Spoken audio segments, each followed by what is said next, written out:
Once again, this is Carlos Phoenix at the iLounge for the Indie Lounge. And I know it's not the way I set it up. That's actually the name of the place. And so I have Nubian now next to me, and she also is a poet. So I'm going to have her introduce herself and kind of get into the type of poetry that you are doing. Hey everybody, how are you? My name is Nubian. I am a political poet, so most of my pieces are politically inspired. Okay. Now, what got you into that as opposed to love and all of these other topics? Well, I feel that my voice is stronger in the political field because I bring consciousness to a lot of social indiscretions and things of that nature. So I was listening to your poetry before, and well, just now, she just performed. And it had a lot to do, in my observation, you're mentioning a lot about your brothers and sisters and stuff. So is race a lot of the stuff that you focus on? Is that my understanding?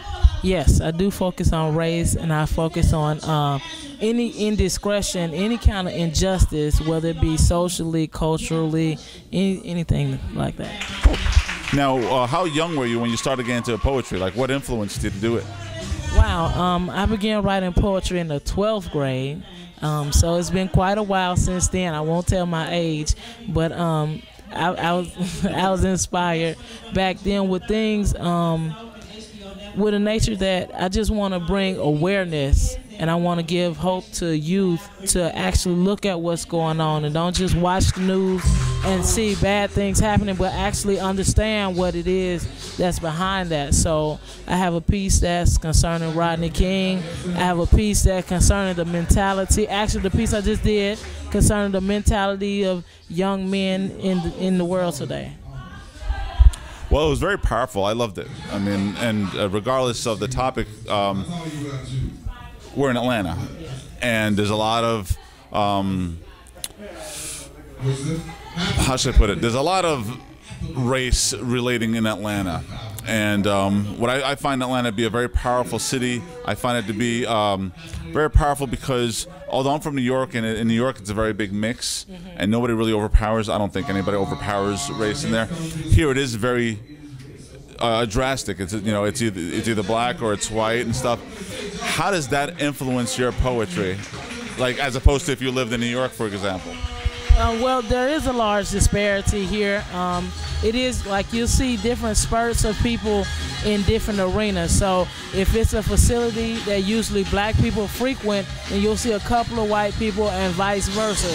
So I like to bring awareness to that aspect of it, and more culturally diverse places would be good for us to not only mix and mingle, but to pick up the good things about each other's culture and infuse it into the modern day society.